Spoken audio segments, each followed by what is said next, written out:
Hi guys, and welcome back to another episode of UX Clicks. We're here to help you kickstart and develop your UX careers. And today we thought we'd put together a quick video to help you about those really frustrating occasions when you're out interviewing for jobs, but you're not getting any feedback. So what do we do in these occasions?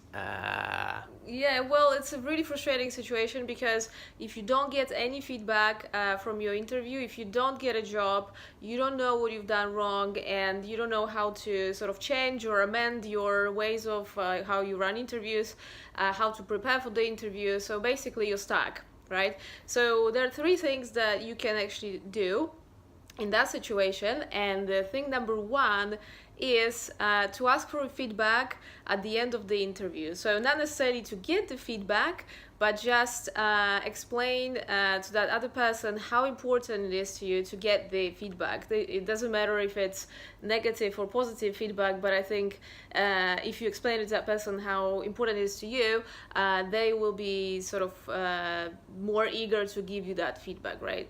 Yeah, and secondly to that, you could actually, even after your interview, is send them a sequence of questions. So you kind of are taking the time to construct some things that you think will be useful for you to have feedback on specifically. So instead of leaving it to the person conducting the interview to come up with what they think will be valuable for you, you can kind of get ahead of them and preempt it by asking some questions like, what do you think my strengths were?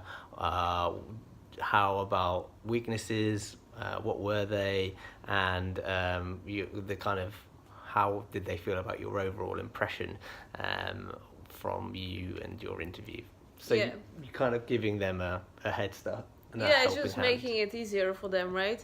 The thing number three, which you can call self-feedback, is something you can do straight after interview, and that is like reflecting on your interview, right? So straight after interview, you can just take some notes.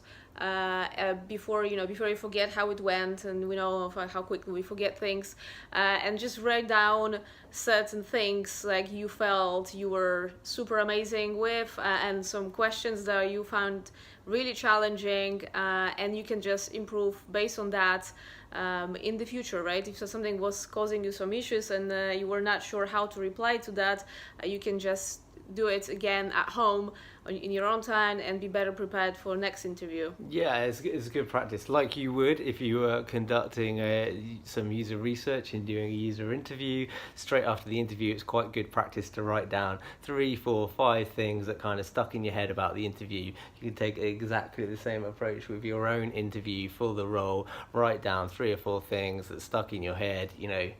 How did you do explaining X project, Y project was a bit long-winded, you could have cut it down, interviewer didn't like this, and you struggled answering Y questions. So it just kind of gives you some things to work on for your next thing, and then it's kind of all down to you. You do it immediately straight after the interview, and then if they don't get feedback, you've done your own little bit of analysis, which will help prepare you for the next interview.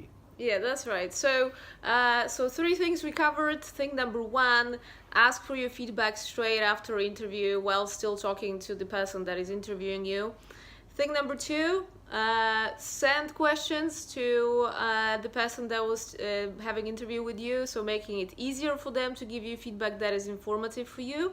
And number 3 is to give yourself your own feedback, as we all probably can do, and we always feel when something was not quite right. So let's just do that ourselves if we can. Yeah. Great. So, if you want to subscribe to the channel, you'll get updates of when we do new videos. And if you have any comments or questions, just stick them in the comments box below. Thanks a lot, guys. Cheers. Bye.